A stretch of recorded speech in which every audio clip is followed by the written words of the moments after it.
Hi friends, నేను మీ రాజేష్ వడ్లూరి. రేపు తెలంగాణలో ఇంటర్మీడియట్ ఫలితాలు రాబోతున్నాయి. అలాగే అతి త్వరలో 10వ తరగతి విద్యార్థుల యొక్క రిజల్ట్స్ కూడా రానున్నాయి. ఈ సందర్భాన్ని పురస్కరించుకొని ఈరోజు నేను విద్యార్థులు, తల్లిదండ్రులు, ఉపాధ్యాయులతో కొన్ని విషయాలు మాట్లాడడానికి ఇష్టపడుతున్నాను. పరీక్షలు చదువులో ఒక భాగం. చదువే జీవితం కాదు. పరీక్షలే చదువు కాదు. ఇలాంటి పరీక్షలు జీవితంలో ఎన్నో వస్తాయి, ఎన్నో పోతాయి. విద్యార్థి యొక్క జ్ఞానానికి, పరిజ్ఞానానికి పరీక్షలు ఒక కొలమానం కాదు కదా. కొలమానం కాదు, కాకూడదు కూడా. ఒక విద్యార్థి రాసిన పరీక్షకు ఒక ఉపాధ్యాయుడు తన బ్రెయిన్లో ఏదో ఒకటి జవాబును ఫిక్స్ అయి ఉంటాడు. ఆ విధంగా రాస్తేనే ఆ జవాబుకు మార్కులు ఇస్తాడు. ఒక్కొక్క ఉపాధ్యాయుడు ఒక్కొక్క రకంగా రెస్పాండ్ అయి కరెక్షన్ చేస్తూ ఉంటాడు పరీక్ష పత్రాన్ని. దీన్ని బట్టి మనకు అర్థమయ్యేది ఏంటి అంటే, విద్యార్థి ఎంత బాగా పరీక్ష రాసినా ఉపాధ్యాయుని యొక్క ఆలోచన మేరకే ఫలితాలు, మార్కులు ఇవ్వబడతాయి అనే విషయాన్ని విద్యార్థులు మర్చిపోకూడదు. ఈ సమయంలో తల్లిదండ్రులు, ఉపాధ్యాయులు విద్యార్థులకు బాసటగా నిలవాలి. ఒక ధైర్యంగా ఉండాలి, ఒక సపోర్టునివ్వాలి.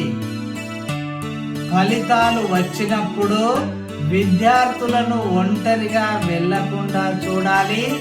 ఫలితాలను విద్యార్థిని దగ్గర కూర్చోబెట్టుకొని ఆ రిజల్ట్స్ ను పరిశీలించాలి. ఒంటరిగా విద్యార్థిని లేదా ఆ అబ్బాయిని వదిలిపెట్టకూడదు.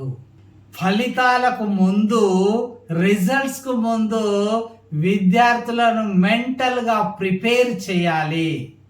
ఎన్ని మార్కులు వచ్చినా నీవు పై చదువులు చదవవలసిందే అనే విషయాన్ని ఆ విద్యార్థికి చెప్పాలి. ఆ పై చదువులకు 10th, ఇంటర్ మార్కులకు సంబంధం లేదనే విషయాన్ని కూడా మనం గుర్తు చేయాలి కదా. నీవు నేర్చుకున్నటువంటి జ్ఞానము ఎంత మాత్రము ఎక్కడికి పోదు, నష్టపోదు. అది ఏదో రకంగా నీ జీవితంలో ఆ చదువు నీకు ఉపయోగపడుతుంది. ఆ జ్ఞానము నీకు ఎక్కడో ఒక చోట ఉపయోగపడుతుంది అనే విషయాన్ని చెప్పాలి. ఒకవేళ ఆ విద్యార్థి 1, 2 సబ్జెక్టులు ఫెయిల్ అయినా లేదా తక్కువ మార్కులు వచ్చినా త్వరలోనే సప్లిమెంటరీ ఎగ్జామ్స్ ఉంటాయి అనే విషయాన్ని చెప్పాలి. అందులో సప్లిమెంటరీ పరీక్షలలో రాసి నీ మిత్రులతో పాటే, నీ ఫ్రెండ్స్ తో పాటే, నీ గ్రూప్ తో పాటే నువ్వు తిరిగి చదవవచ్చు అనే విషయాన్ని విద్యార్థి గుర్తు చేయాలి.